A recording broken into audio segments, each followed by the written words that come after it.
What the fuck is sleep? I don't even know what that is. Just pull me up over that tree. Hold up and watch that bitch feed. Hey, shout out What's Sleep TV, man. What's Sleep TV? Ain't no sleep, motherfucker. Look, real quick, bro. You know what I think is actually crazy? This nigga asked me if I knew you before this.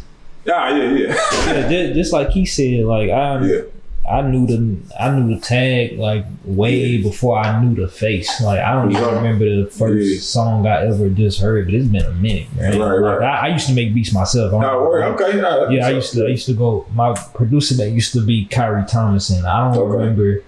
I know for a fact we never worked on anything. This was like middle school, high school, and shit. Yeah. But yeah, I've been on the lane for a long time, so that actually surprised me when you say that, though. Yeah. Where you go to school at? I went to Antioch High School. Oh, you did? Okay, yeah. Ah, shit, same. Where? Did you probably? What year you graduated? I graduated in 04. Oh, okay. So I know I'm probably way older than you, but what you? How old are you? Probably about I graduated in 2016. Okay. Yeah. Yeah. I thought you were younger than that. Yeah. So you about 10 years out. Yeah. So yeah, I'm still. So you 30? No, 28. 20. Okay. Yeah. So hold on. I'm just curious to how you got your start into making beats though. Cause you said that you don't like FL. You like how Maschine work better. Yeah. Why? Yeah. I've never used FL, but FL. I remember seeing FL. I remember seeing that shit when it used to be in the Scholastic book order. I don't know if you remember those. You probably too young to remember those. Last book order? Yeah. Huh? You said the last book order? No, the Scholastic book orders. Oh, no. You don't remember that? No. So it used to be these little paper little booklets. They probably about 2 or 3 pages, but you could order books off of them and like little computer programs and shit. And used to order fruit. That's when it was called Fruity Loops.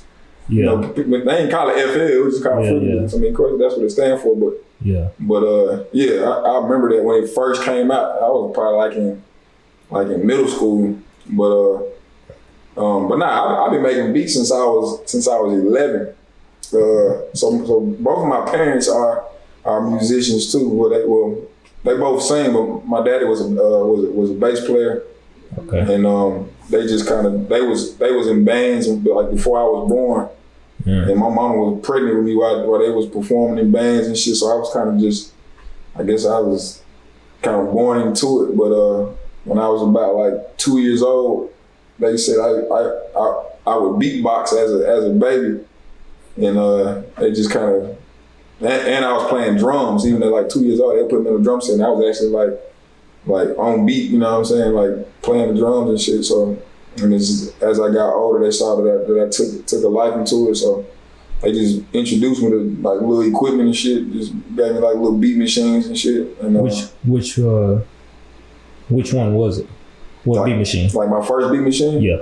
My first beat machine was it was made by Yamaha. I don't know if you're familiar with Yamaha. I'm familiar with the brand, Yeah, Yamaha, but it was called a QY70. I got a picture of it. It was about this big. It looked like a Game Boy or like a Game Gear. You remember the Game Gear?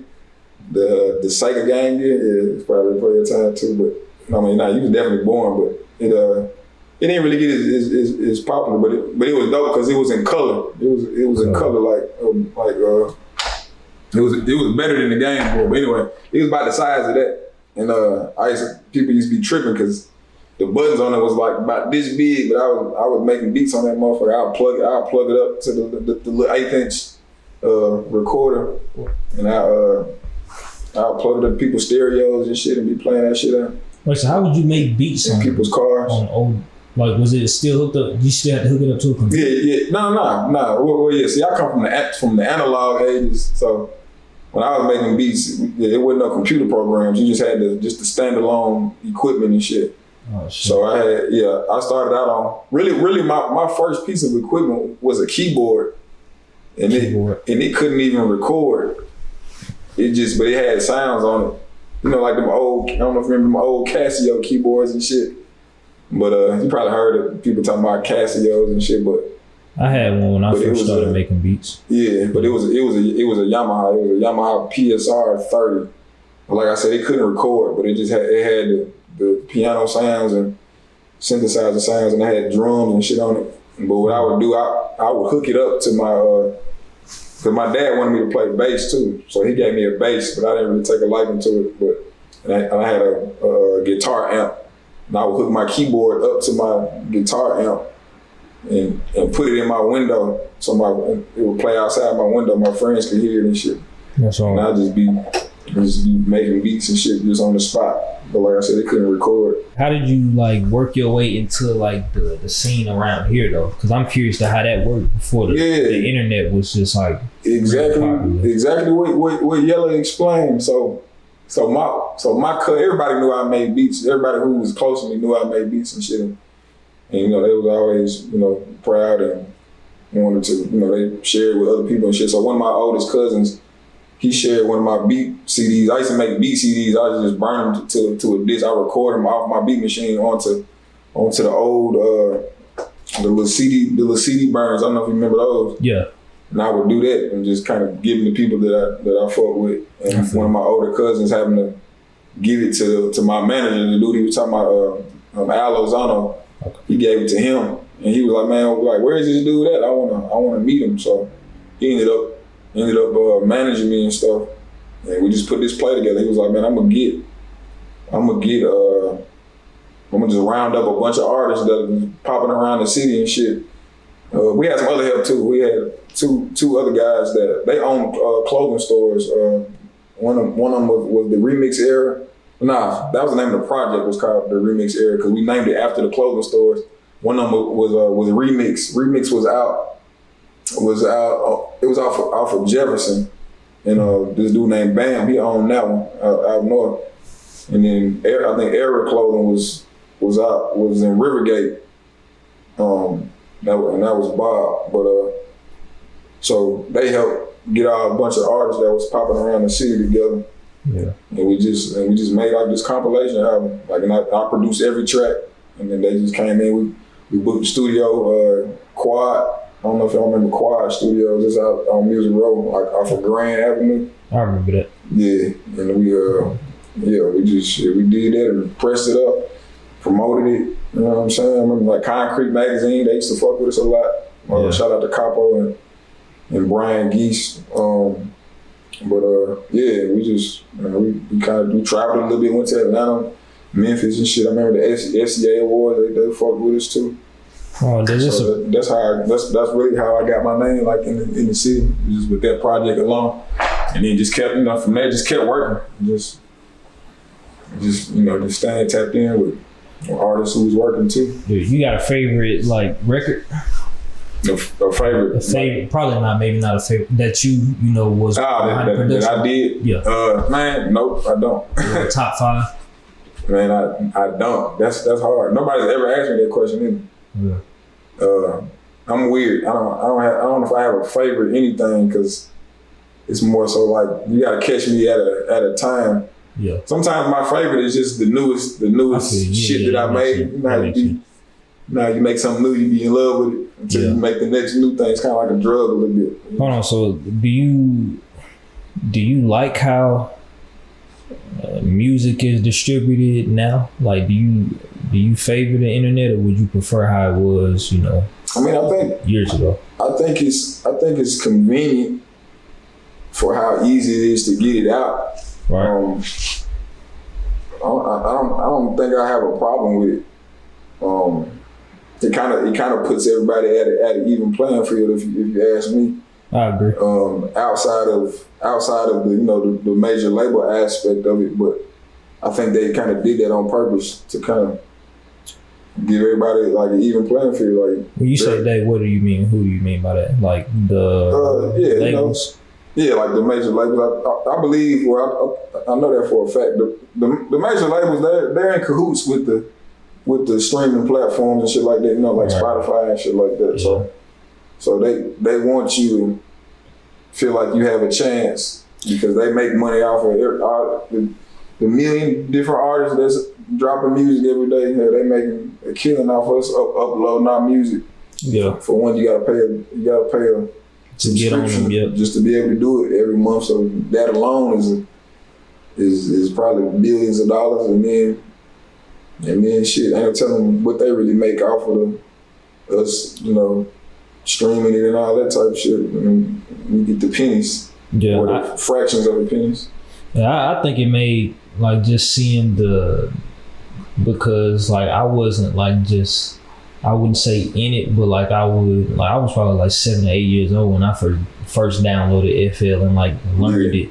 So I think today now, I think it kind of made relationships way more important. Yeah, that's just like my absolutely. I mean, I think that's always been key. Yeah, because it's, you know, it is about who you know, and then from there is what you know. So yeah, it's gonna make you successful or not. No, I totally agree with you on that. All right, so look though, I didn't know how much we was finna record, right? Yeah. So my battery is on 6%, but I did have one more thing that I wanted to ask you, and then I just wanted to ask if there's anything we ain't talk about that you just want to touch on real quick. Yeah. But Cruise Stream, because I didn't get to watch the whole thing, but I you know, tapped into it. Like, what was your experience on that? Like, how did you like doing that? Nah, I fuck with shit like that. I had fun doing that. And just giving my input on people's songs, and you know, just even critiquing and giving you know, ideas on how people can make their songs better, or if it's just simply good. Nah, but I had a good time. I was able to kind of, we fucked around for a little second too with I had brought my beat machine and stuff. Oh, damn, like a little live. Yeah, I kind of was fucking around with it on the spot. I was making a beat and they were kind of freestyling and stuff. Yeah. So yeah, that was cool. We kind of thought about doing something with that. Like if artists would do like live freestyle sessions and stuff. Yeah, that was cool. While I'm cooking up.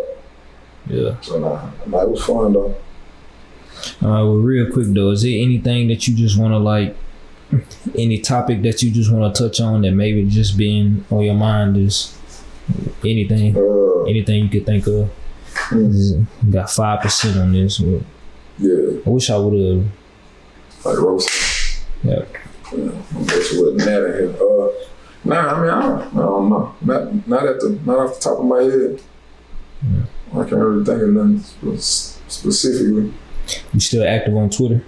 That's man, I'm not. I'm not either. That's why I used to be active. Yeah, because I ever since I couldn't, something happened and I couldn't log. Like I got logged out, and I just never logged back in. It'd be trying to get me to log back in. I don't remember my password, and I just never tried to even reset it. But I heard that number porn on there now anyway, so I don't know. So, you ain't lying, which is crazy. But come on, I didn't. Some folks that showed me some stuff. I'm like, that's crazy. I guess that's why they call it X. But nah. Why'd you ask that? Because I remember that's the first platform that like I was ever following you on when I first. For real, that's crazy. Yeah. Twitter was when like Brian, I was on. So probably like a freshman in high school, and like I was first active on Twitter. That's how I built like a lot of relationships, like, you know, just through social media, and I kind of understood how that worked. But I remember I just remember that I followed you on there first. Yeah. I actually didn't know you was on Instagram until like recently when I don't remember what I seen. I think maybe Yella had posted something, or maybe it was Cruise. Okay. Yeah. I've been seeing you too. That's why I followed you. So I like your platform. I appreciate it. And I be hearing you talk about certain stuff too. I was like, he seemed like a smart dude. I don't know what conversation it was. It had nothing to do with music. Really? I feel like it was about women or something, and it was interesting. And because I think I could relate to it. Yeah. And I think that's what. But no, I remember following you like probably a couple months ago or something like that. That's what's up. Yeah, that's like a full circle moment for me. You feel me? Yeah, no, for sure. For sure. Well, so like, what all platforms are you active on? You know, just before this camera cut off on you. Just Instagram right now. To be honest, just Instagram the most. I'm on Instagram and Facebook. Okay. But, Is the name the same on Facebook? Or nah. That's like on Facebook, I'm Anthony Nyse Johnson. I got my real name on there, but okay. And then Instagram, of course, is PROD by Nyse, produced by Nyse, NYSE. And that's pretty much it. I ain't got no TikTok. Mm-hmm. Yeah, that's about it. So catch me on IG. For sure. It was good talking to you. For sure. No, I appreciate you. Yeah, taking the time to come through and sit in on the session and shit. Yeah, thank you for letting me pull up too. I meant to say that before y'all started recording. Nah, you good. Yeah, anytime the other brand, whoever we come with, I know they solid. So I wasn't expecting y'all to come. So I was like, that's dope.